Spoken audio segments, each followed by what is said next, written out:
back, baby. Offense, you know what to do. It's football time in Tennessee.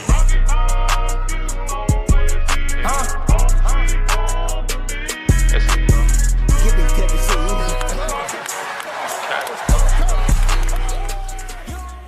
What's up, everybody? Welcome to the 1796 Sports Podcast. I'm your host, Norman Vol fan, a.k.a. Jim, just in case anyone didn't know that. I'm joined with my boy Ryan, and we're back at it again. We're here finally at the postseason. Done with the SEC tournament, SEC champions. Tennessee did that. Now we're on to bigger and better things.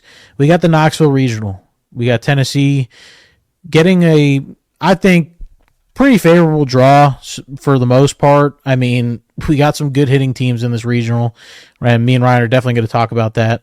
But Ryan, what's it feel like? I mean, I feel like we got snubbed last year out of some hosting things last year. So are we back or what?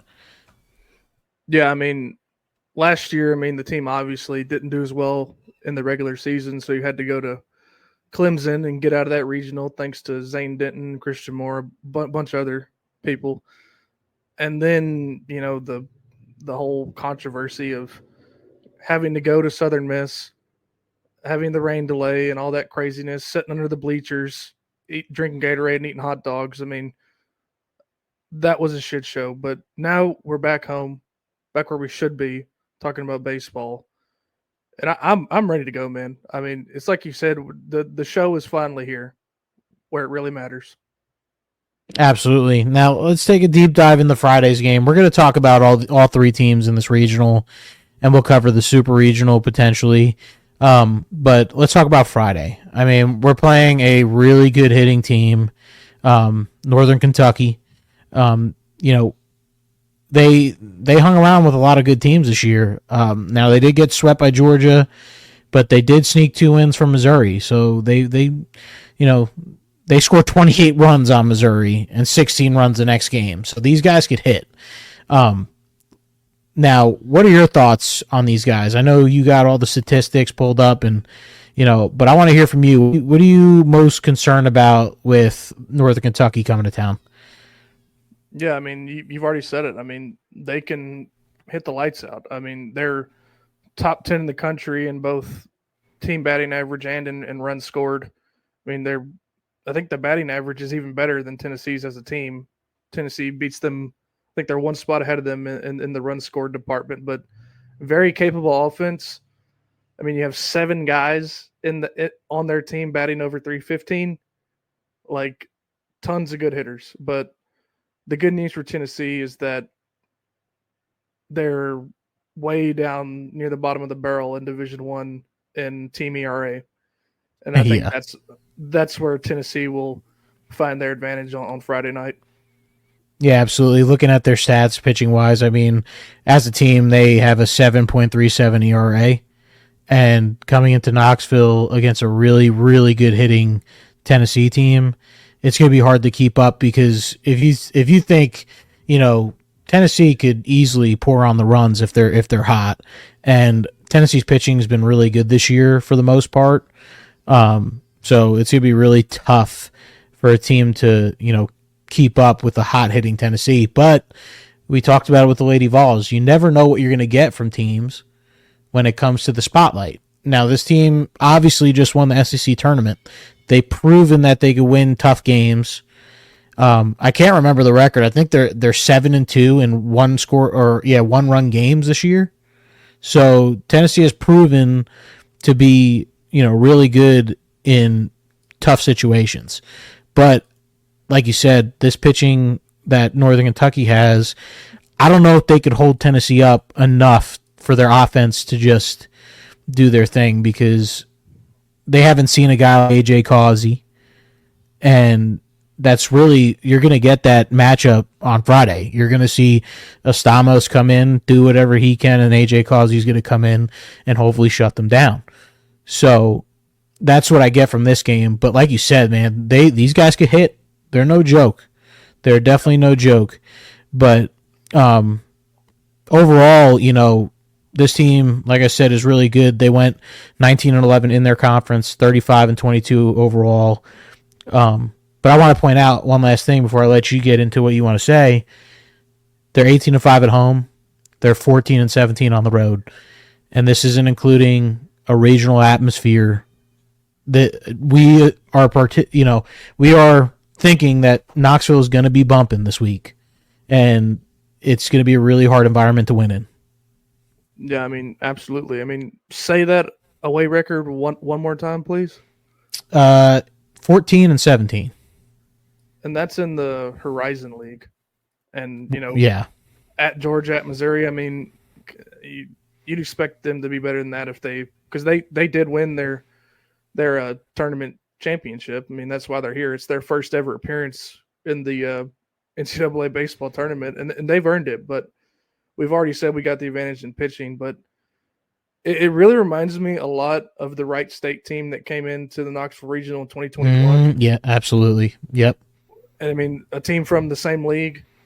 I mean, a team that can hit, a team that Drew Gilbert had to pull out his magic wand and hit that legendary grand slam 3 years ago now. I mean, anything can happen, but I do believe that Tennessee will have the upper hand. I mean, but I'm just going to go over some key guys for the NKU Norse here. Traven Moss leads the team in batting average. He's batting damn near 400. He's batting 388. He's their Christian Moore. Pretty much. And then you could say they're Blake Burke, their guy who leads in home runs and RBIs. I mean, Christian Moore leads in home runs and RBIs for us too. But anyway, Liam McFadden Ackman, 21 home runs, 76 RBIs, but he also leads in strikeouts. And you've already said they haven't seen a guy like Kazi. They probably haven't even seen a guy like Chris Stamos and the rest of our pitchers down in the bullpen. I mean, if Tennessee plays if Tennessee pitches, I'm going to say this, if Tennessee pitches how they pitch throughout their time in Hoover, I think this is a cakewalk. But if they don't, and we have to match their scoring, and it's a back and forth game, it could get pretty hairy quickly. Yeah, and now I do want to backtrack a little bit because I did say that they put 28 up against Missouri. I was lying. Missouri put 28 up and beat them. So that's a big difference in what I was saying. So Missouri could not hit against us. Okay? They put up a total of, 5 runs in the weekend after they got swept by us. But the fact that, they put 28 up against Northern Kentucky is saying something. Is that I'm going to say it right now. If Tennessee is hot at the plate, I don't think Northern Kentucky has a shot because you're coming off a Billy Amick weekend where he went 1-17. I'm telling you, Billy Amick is due. He hits really well at home. Lindsey Nelson, I'll tell you what, that's one thing is we got to watch out for the home run ball. Okay, we already said it. Northern Kentucky could hit the snot out of the ball, but I think overall, Tennessee should win this game. I'm not going to say easily because it's postseason time, but they should win this game.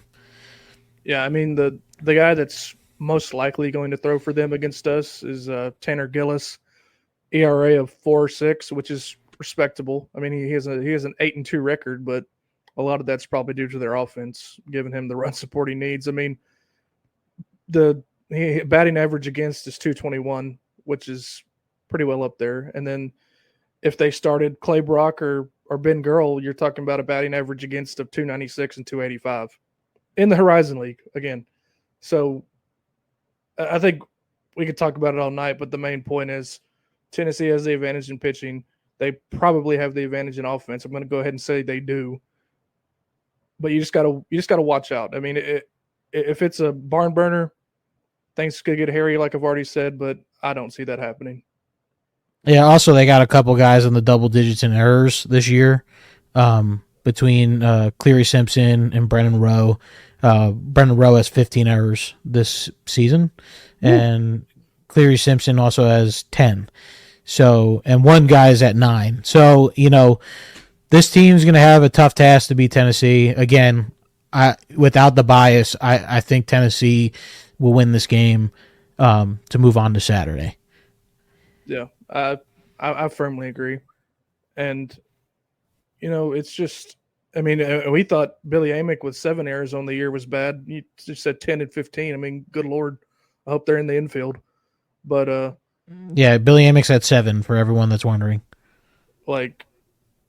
That's my final point there. Do you want to get into this Indiana versus Southern Miss matchup?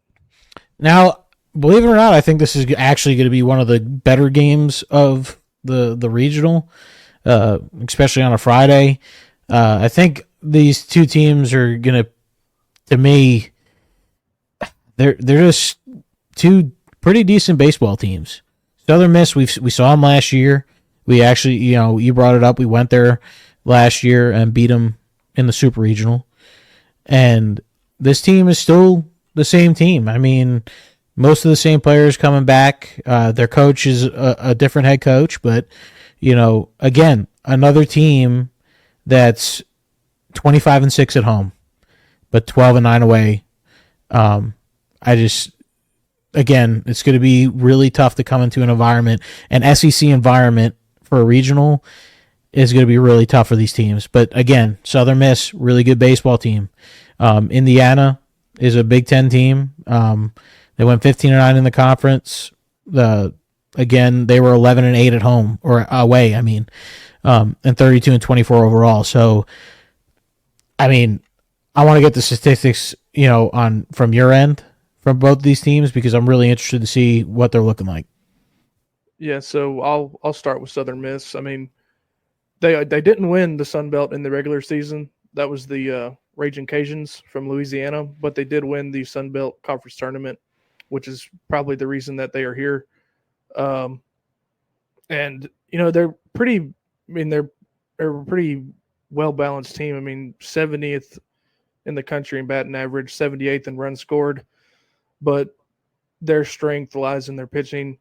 They have a dynamite pitcher in Billy Oldham, who gave us some fits last year, I'm pretty sure. And, Southern Miss is the only team in this regional that even sniffs Tennessee pitching-wise. I mean, it's not even close. And as far as Indiana goes, I mean, they finished third in the Big Ten. I mean, the Big Ten is not very well known for baseball. I think everybody knows that. It's cold up there. They get shivers and, they just can't hit. So it is what it is. But finished third in that conference. They did get to the semifinals of that tournament, ended up losing to the eventual champions of that tournament in Nebraska. But they come in with the 68th best batting average in the country. And this speaks to how well they do with runners in scoring position, obviously. 68th in team batting average, but 33rd in runs scored. So they come up with big hits, and most of those big hits come from Devin Taylor, first team All Big Ten, batting .352, 18 home runs. So two very capable teams. But, I mean, if I were to pick a winner of this game, I would give it to Southern Miss just based on the pitching because Indiana comes in 148th in the country in team ERA. Yeah, that's a big deal. Now, you're talking about, Billy Oldham. Now, do you expect him to pitch Friday or do they save him? I think they're going to save Oldham for the 1-0 game or them fighting for their lives on Saturday because if Southern Miss were to play Tennessee, which you want your guy. You want your ace on the mound. That's why Drew Beam will be on the mound for a Saturday no matter what happens. I mean, you're either going to be fighting to put yourself in a position to win the regional or you're going to be fighting for your life. So I would expect Nico Mazza to get the start for Southern Miss on Friday night. Now, is the Storm kid still on that team or did he graduate? That lefty, that big lefty. I'm pretty sure he's not. I think he was done last year. Because he Tennessee fits. And I don't know what it is about lefties, man, but if they're a good lefty, just like the LSU game, it was they give him fits sometimes. Yeah, he is not on the team this year, which is good for us because, like you just said, he gave us fits. But their guy who's taken over the run on, taking over the role for Southern Miss of hitting RBIs, hitting home runs was Slade Wilkes, who also had a decent super regional against us, but he's only hit 14 home runs. That's the thing with Southern Miss. They don't hit a lot of home runs. He only has 65 RBIs. So that's the story there. All right. So, we'll talk about each team because, like we said, we both expect Tennessee to win on Friday. But you brought up that you're probably going to see – you're expecting to see Southern Miss. But let's talk about Indiana first. If we verse Indiana, you already talked about it. Their pitching's definitely not even close to Tennessee, and I don't think their bats are even close to Tennessee in any way. But I want to hear your side of things on if we were to face Indiana first. Yeah, they have two solid starters pitching-wise, and Connor Foley and Ty Bothwell. But after that, it's bullpen time. That's what they've been doing for most of the year. Those two get Friday, Saturday, or Thursday, Friday, however it breaks down, and then it's a bullpen game in the third game. So if we were to see Indiana on Sunday, assuming that they beat Southern Miss in the 1-1 game, I would expect Tennessee to rake in that game because their bullpen is nowhere near the caliber of those two starters that I just mentioned. Yeah, absolutely. And we brought it up. Tennessee has, let me say this. Tennessee set themselves up really well. Thanks to Dylan Loy on Sunday. They didn't mess with their pitching staff. Everyone's right on schedule. Like we said before, you'll see Stamos and AJ Causey on Friday, and then you get Drew Beam on Saturday, and we'll see what happens on Sunday. But Tennessee is all ready to go. And like I said, we said it yesterday on the podcast. It's better to win the SEC championship. I get the whole curse thing. Everyone's like, "Oh, this curse that, curse this." Listen, you just won again. You won the hardest baseball tournament in college baseball, except for obviously this big one. But the conference-wise, you just beat all the teams you had to beat to win the toughest conference tournament. It should make you feel real good about yourself. And I expect these guys. Hunter Ensley said it on his face, after the game. It was he knew the job wasn't done. Yeah, you know what? You won the SEC championship, but you got some good hitting teams. You got some hungry teams. They got nothing to lose. You're here. You're at the postseason. And luckily, we have a lot of guys that have been there before. You got Hunter Ensley, Drew Beam, Blake Burke, Christian Moore. They've been here before. Now It's time to handle business. Absolutely. You couldn't have said it better. When you go, there's a lot of people who say winning the SEC tournament and getting to Omaha is probably equally as hard. And some people even say winning the SEC tournament is harder. And we just did that. So we should be bursting at the seams with confidence. I totally agree. And, the thing that gives me confidence about the people who say, "Oh, we're cursed now. The number one seed hasn't won it in however long," and all that bullshit, all that BVS fueled bullshit, is that what's the most runs we scored in a game in Hoover? 7? Talking this year? Yeah, in Hoover last week. I'm pretty sure. You had 6 against Mississippi State, 4 against Vanderbilt the first time. How many did we score against Vanderbilt the second time? 6.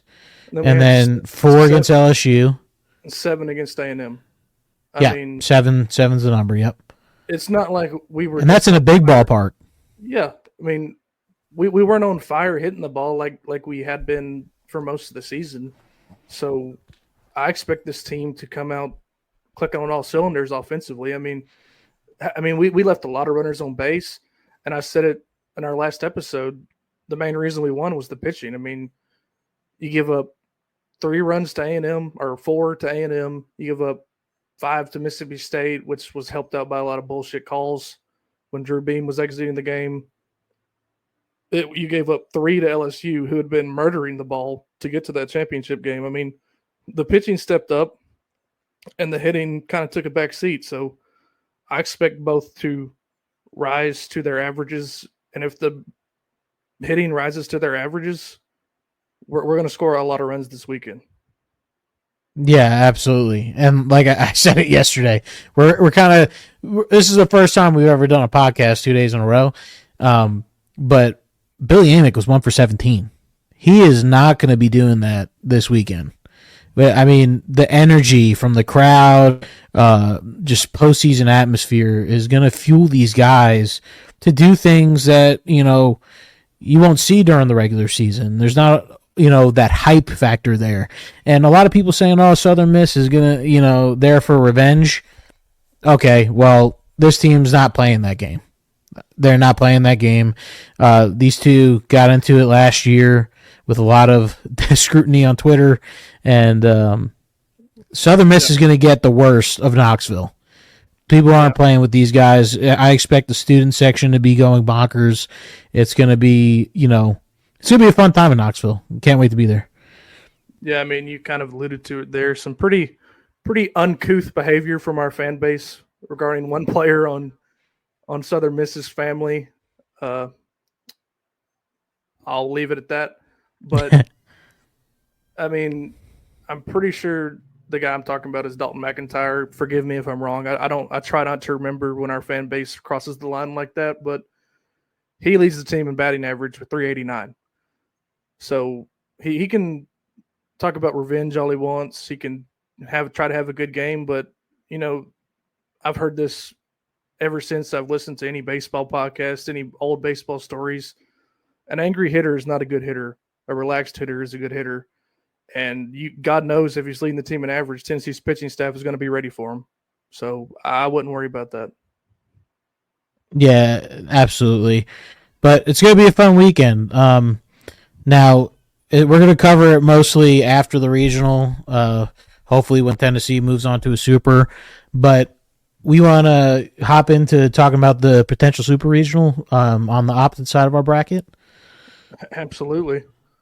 I mean, now, I don't know about you, but I've been seeing a lot of Twitter people saying how this committee is all for the storylines. I mean, we get Southern Miss in the regional, team we played last year, and then a potential to see Chase Burns coming back to Knoxville for a super regional. I'm not saying that Wake Forest is going to win, but the potential is there for him to come back to Knoxville and pitch against his old team. So I want to get your thoughts on it because that's a tough regional as well. I mean, East Carolina's no joke. VCU is a really good team, and Wake Forest can be a really good team. They just haven't been, the team that everyone was used to from the year prior. Yeah, you're 100% correct. I mean, East Carolina is always a good baseball program for the last couple of years. They've been knocking on the door of Omaha for a while. So that concerns me a little bit. A team that's been, a bridesmaid in the Super Regional for a long time now.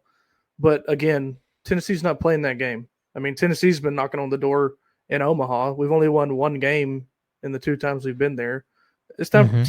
Tennessee's ready to do this shit too. So, but the main storyline, like you just mentioned, is Chase Burns. If they were to make it out of there, I've already said my thoughts on Chase Burns. I don't hate him. He's looking for an opportunity to start. He got it.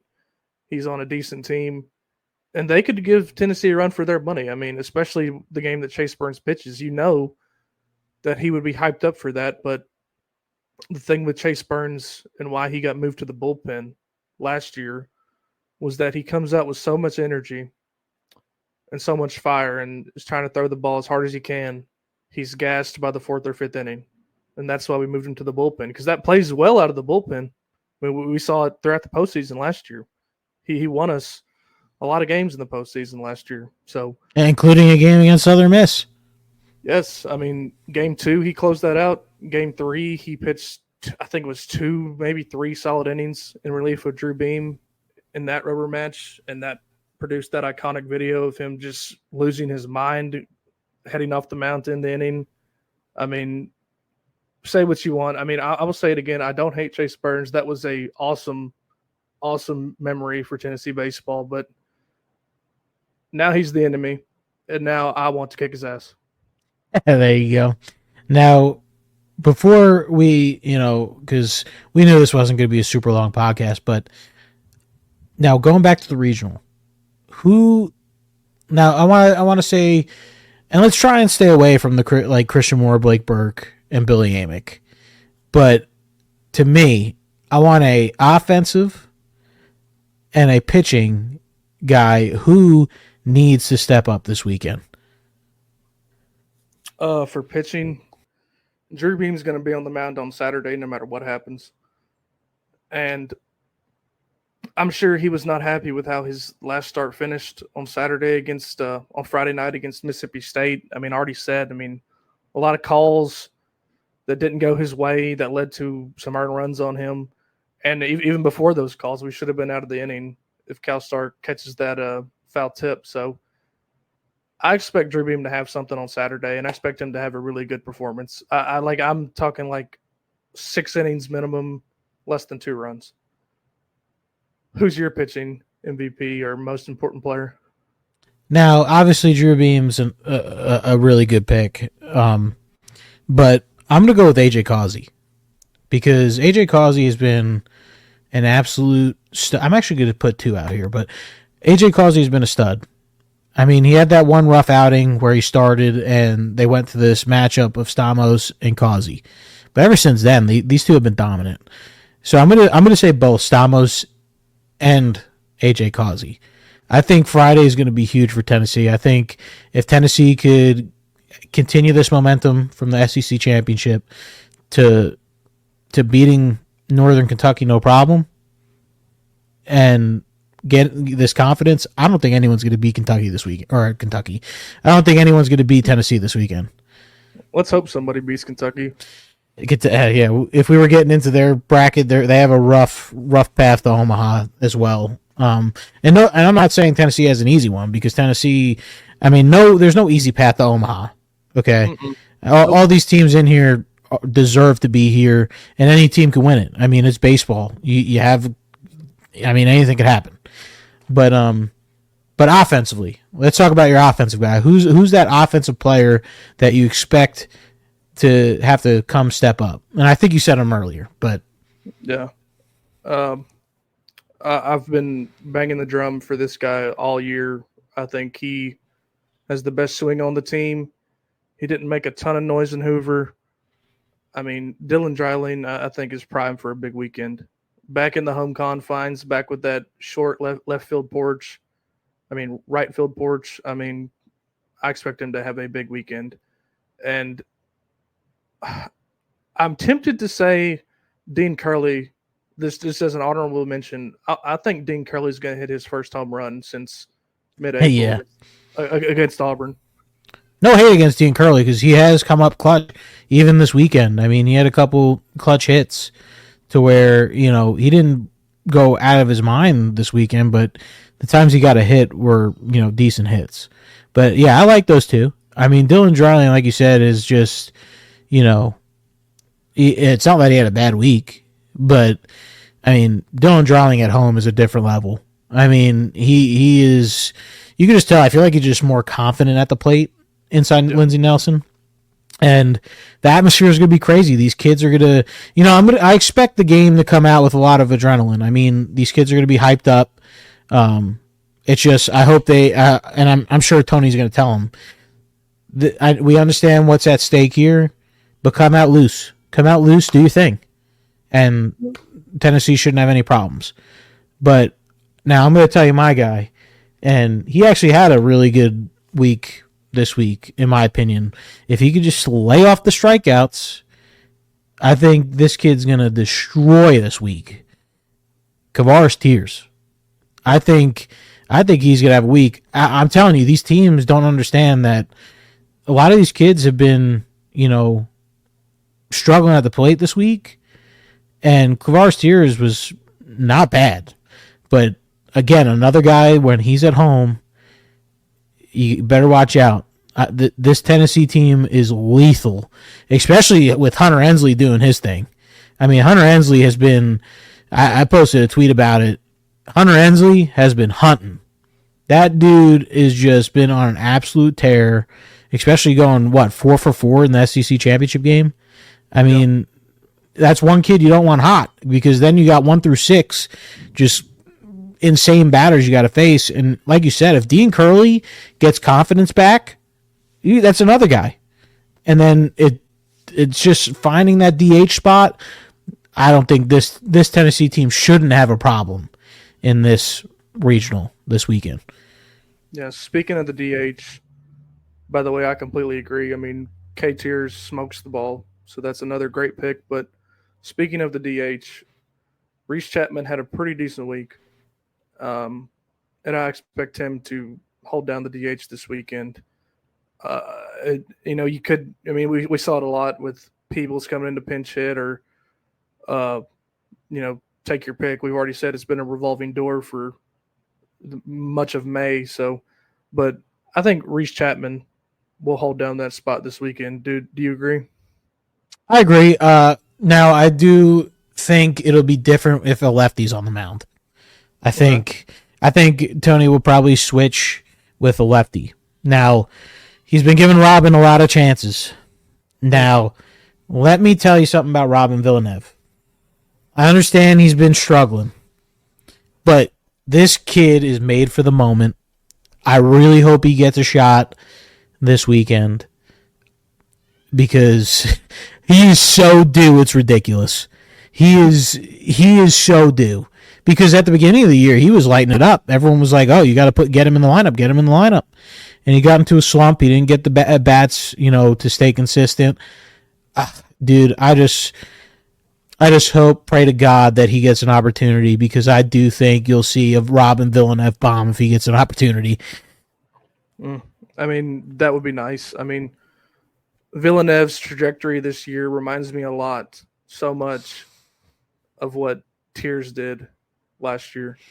I mean, he obviously has more home runs than Tiers did in 2023, but just a guy who exploded onto the scene, got some starts early in SEC play or DH to whatever, but the competition level rising got to him a little bit, and like you said, he's been slumping. But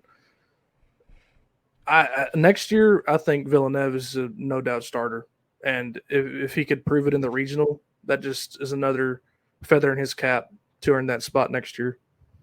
Absolutely, but yeah, a lot of good things, heading Tennessee's way this week, hopefully, and it's going to be a fun one. Let's go take it and move on to the Supers because, in my opinion, all these teams in Tennessee's way to get to Omaha are very winnable. I mean, you just beat some of the toughest teams in your conference.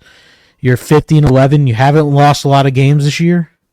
And especially at home. I mean, Tennessee baseball at home is absolutely nuts. And it's just get it done. Get it done. I mean, they're 35-3 at home.